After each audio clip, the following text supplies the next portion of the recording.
क्या आपको यह पेंटिंग लग रही है? जी हाँ, दूर से देखने पर तो यह एक पेंटिंग ही लगती है, लेकिन यह कोई पेंटिंग नहीं है। दरअसल यह ब्रिटिश संग्रहालय में संग्रहित की हुई 8वीं शताब्दी की चीनी रेशमी एम्ब्रॉयडरी का एकमेव कलेक्शन है, जिस पर भगवान बुद्ध का चित्र है। एम्ब्रॉयडरी को हिंदी में कढ़ाई कहते हैं और यह एम्ब्रॉयडरी वल्चर पीक एम्ब्रॉयडरी के नाम से मशहूर है। क्या आप जानते हैं यह एम्ब्रॉयडरी कहां से प्राप्त हुई? इस एम्ब्रॉयडरी को किसने और कब ढूंढा था और कितनी प्राचीन है? इसे किसने बनाया था और किसके राज्यकाल में बनाया गया था? इसका उद्देश्य क्या था? इस पर बनी नक्काशी क्या वाकई बुद्ध की है? इस संपूर्ण नक्काशी का मूल अर्थ क्या है? क्या यह एम्ब्रॉयडरी किसी खुफिया राज का संकेत है? पहले से ही हमने कपड़ा और उसके इतिहास के बारे में थोड़ा प्रारंभिक शोध किया है, विशेष रूप से इसकी स्थिति के बारे में और समय के साथ इसमें कैसे बदलाव आया है। इसी तरह अनेक सवालों के संपूर्ण विश्लेषण के लिए वीडियो को अंत तक जरूर देखें।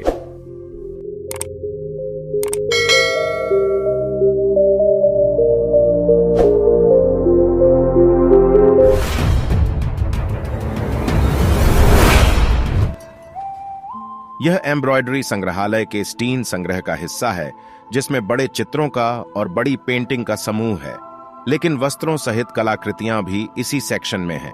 इन सभी को सर ऑनरेल स्टीन द्वारा उत्तर पश्चिम चीन में प्राचीन सिल्क रोड के किनारे स्थलों की खोज के अपने दूसरे अभियान के बाद ब्रिटिश संग्रहालय में लाया गया था। आप देख सकते हैं कि इसके बीच में शाक्यमुनि बुद्ध की आकृति को दर्शाया गया है। उनके दोनों ओर 2 बोधिसत्व की आकृतियां हैं और 2 अन्य कलाकृतियां जो अब काफी हद तक गायब हैं, लेकिन नीचे कलाकृतियों के छोटे समूह आज भी मौजूद हैं। सबसे ऊपर और बुद्ध के सिर पर एक प्रकार का छत्र है। इस एम्ब्रॉयडरी को रेशम के धागों से बनाया गया है, जिसे बहुत हल्के कपड़े पर काम किया गया है। बुद्ध और बोधिसत्व के बीच का कपड़ा अब लगभग पूरी तरह से गायब है। इसके कुछ ही टुकड़े बचे हैं या फिर एम्ब्रॉयडरी के नीचे के मुख्य कपड़े की परत ही बची है। इसलिए एम्ब्रॉयडरी को थोड़ा अधिक आकर्षक बनाने के लिए रेशम के माध्यम से काम किया गया था। वस्त्र के बारे में उल्लेखनीय बात इसका आकार है। यह 2.5 मीटर से अधिक लंबा और 1.5 मीटर से अधिक चौड़ा है। तो अगर 8वीं शताब्दी के बाद से इस आकार की कोई चीज बची हुई है, तो यह वास्तव में काफी अविश्वसनीय है।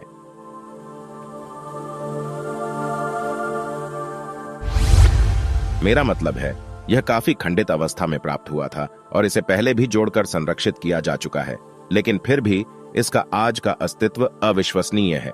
इस एम्ब्रॉयडरी को लगभग 1908 से 1912 के बीच संग्रहित किया गया था। हम ऐसा इसलिए जानते हैं क्योंकि मिस्टर स्टीन ने इसे 1912 में रूइंस ऑफ डेजर्ट कैफे नामक पुस्तक में दर्ज किया था। उन्होंने एम्ब्रॉयडरी की स्थिति को उल्लेखनीय ताजगी और चमक के रूप में वर्णित किया था, लेकिन उन्होंने नुकसान वाले क्षेत्रों की स्थिति को दुखद विनाश की स्थिति के रूप में भी वर्णित किया है। इसके बाद उन्होंने संग्रहालय में प्रदर्शन के लिए इसे सुरक्षित बनाने के हेतु से एम्ब्रॉयडरी का असामान्य रूप से थोड़ा विस्तार से वर्णन किया है और इसे रिस्टोर कर दिया गया था रॉयल स्कूल ऑफ नीडलवर्क की मिस विंटर्स नामक महिला द्वारा। इसे रिस्टोर करने में 2 महीने से अधिक का समय लगा था। इस पर बनी नक्काशी को पढ़ना वाकई दिलचस्प था, क्योंकि यह हमारे पूर्वजों और कपड़ा संरक्षण के अग्रदूतों के लिए भी एक अच्छी अंतर्दृष्टि है। तो चलिए अब उस एम्ब्रॉयडरी के रेस्टोरेशन के संदर्भ में जानते हैं।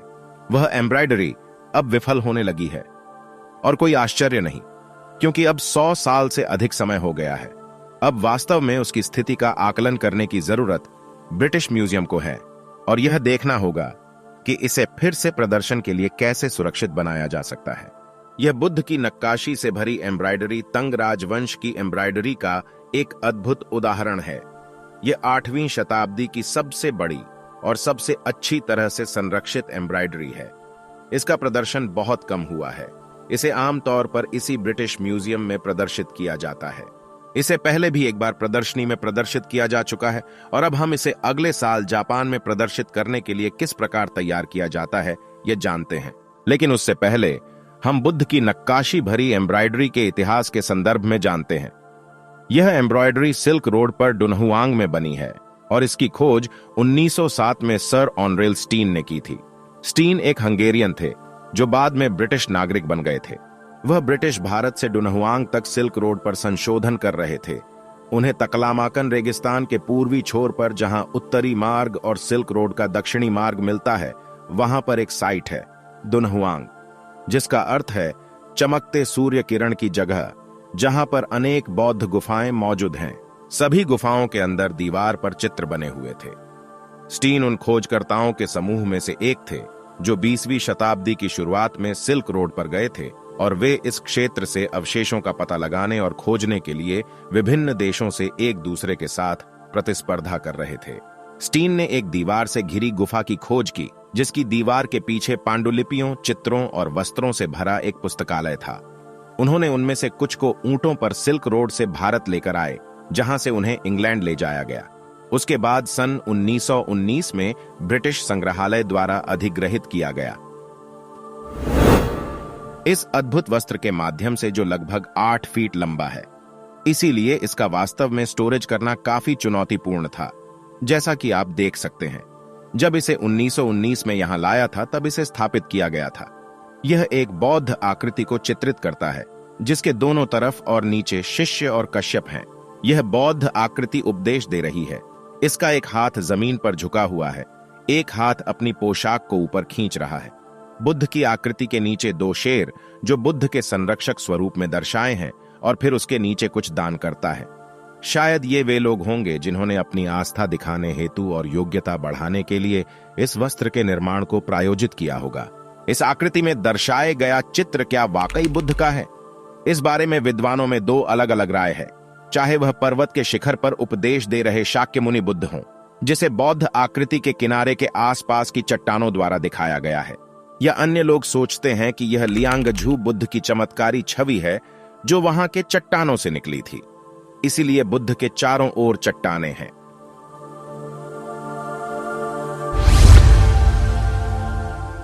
इस एम्ब्रॉयडरी के बारे में यह अद्भुत बात है कि वास्तव में दूर से यह एक पेंटिंग की तरह दिखती है, लेकिन जब आप करीब जाते हैं तो आपको पता चलता है कि यह वास्तव में एक एम्ब्रॉयडरी है।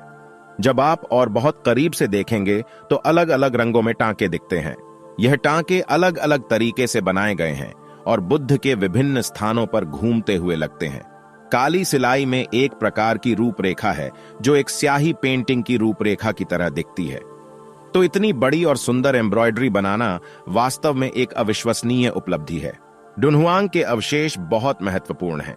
20वीं शताब्दी की शुरुआत में इन खोजों के बाद से बहुत सारे शोध भी यहां हुए हैं। वास्तविक दीवार चित्रों के स्थान को संरक्षित किया है, क्योंकि दीवार पेंटिंग निश्चित रूप से अभी भी सर्वाधिक आकर्षण का केंद्र है। हर साल 10 लाख से अधिक पर्यटक डुनहुआंग की इन पेंटिंग को देखने जाते हैं। अब ब्रिटिश संग्रहालय की वेबसाइट पर अंतरराष्ट्रीय डुनहुआंग परियोजना के तहत सभी डुनहुआंग अवशेषों को डिजिटल रूप से एक साथ ला दिया है। उनकी तस्वीरें खींची गई हैं और उन्हें सूचीबद्ध करके संरक्षित करने का प्रयास किया गया है। इसलिए डुनहुआंग के अवशेष वास्तव में पूरी दुनिया में फैले हुए हैं। उन तक कोई भी व्यक्ति ऑनलाइन पहुंच सकता है। तो चलिए अब इस बुद्ध के एम्ब्रॉयडरी के संदर्भ में डिटेल में जानते हैं।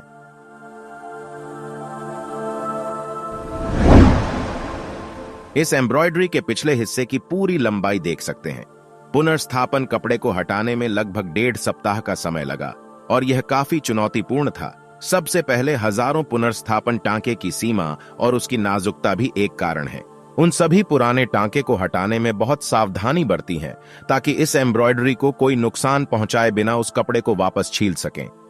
ऐसे क्षेत्र जहां कपड़े को बहुत अधिक नुकसान हुआ है, वहां के सभी टांके नहीं हटाए होते तो कपड़े को नुकसान पहुंचाने और रेशम को नुकसान पहुंचाने का एक बड़ा जोखिम होता। इस एम्ब्रॉयडरी के पिछले हिस्से को देखकर इसके निर्माण के बारे में जानने तथा इसे बनाने में किन तकनीकों का उपयोग किया गया था, यह ढूंढने का वास्तव में एक शानदार अवसर है। आप अधिक स्पष्ट रूप से देख सकते हैं कि इस एम्ब्रॉयडरी के पीछे कई पैच हैं। उन सभी को उसी समय स्थापित किया गया था जब एम्ब्रॉयडरी का उपयोग 8वीं और 11वीं शताब्दी में किया जा रहा था। ऐसा माना जाता है कि अधिकांश एम्ब्रॉयडरी के लिए स्प्लिट स्टिचेस का उपयोग किया जाता था और इसके बाहरी किनार जैसे कुछ क्षेत्रों को सिल दिया है। चेन स्टिच के पीछे की ओर देखकर हम यह पुष्टि कर सकते हैं कि वास्तव में यह सभी स्प्लिट स्टिच है, क्योंकि पिछली बाजू पर बहुत सारी गांठें और धागे हैं जहां उन्होंने रंग बदल दिया है या एक क्षेत्र से दूसरे क्षेत्र में बदलाव किया है। यहां आप एक नीला धागा देख सकते हैं जिसे पीछे की ओर ढीला छोड़ दिया गया है। और फिर नीली एम्ब्रॉयडरी करने के बाद उन्हें क्रीम रंग में सिल दिया है। तो ये काफी उपयोगी जानकारी है, क्योंकि ये हमें बताती है कि एम्ब्रॉयडरी किस क्रम में की गई है। यहाँ आप देख सकते हैं कि वहां बहुत सारी गांठें हैं जहां उन्होंने एम्ब्रॉयडरी शुरू की है, इसलिए उन्होंने परिवेश के चारों ओर ले जाने से पहले इन सभी अलग अलग सिलाई धागों को एक ही स्थान पर शुरू कर दिया है। इस एम्ब्रॉयडरी के पीछे वास्तव में एक चीनी पात्र प्रतीत होता है, इसलिए मैं इसे लेकर काफी उत्साहित हूं और आज पहले भी इसकी बेहतर छवि प्राप्त करने के लिए इंफ्रारेड फोटोग्राफी का उपयोग किया है। यह सामान्य प्रकाश की तुलना में इंफ्रारेड फोटोग्राफी में बेहतर दिखाई देता है। मेरा अनुमान है कि यह एम्ब्रॉयडरी करने वाले शांति के निर्माताओं या दाताओं का निशान हो सकता है, या यह कुछ अधिक सांसारिक और रोजमर्रा की चीज हो सकती है, जैसे कि कपड़े पर तब लगाया जाने वाला निशान जब उसे खरीदा और बेचा जा रहा हो या बनाया जा रहा हो सकता है। इसलिए मैं उम्मीद करता हूं कि इसे पढ़ने के लिए जल्द ही कोई मिल जाए। अन्य एक उपकरण यूवी प्रकाश के माध्यम से काम करता है।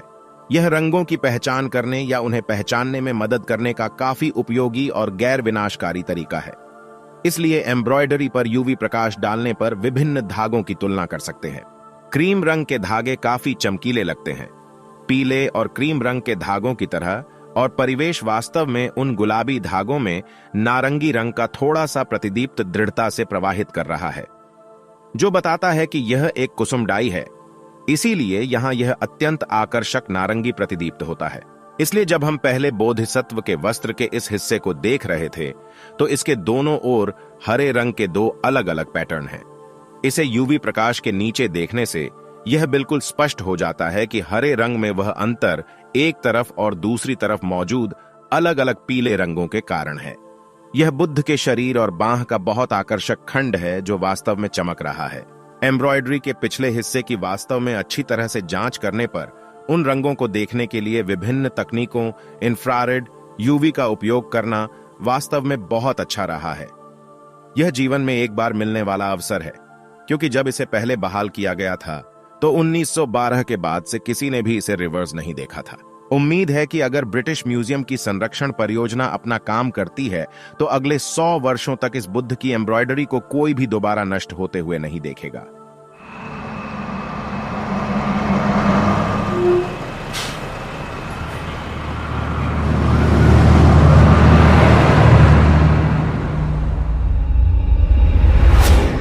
अब वक्त हो गया है आपसे विदा लेने का। मैं आपको भगवान बुद्ध से संबंधित इसी प्रकार की अद्भुत जानकारी लाते रहूंगा। आप मुझे मेरे सोशल मीडिया प्लेटफॉर्म पर भी फॉलो कर सकते हैं।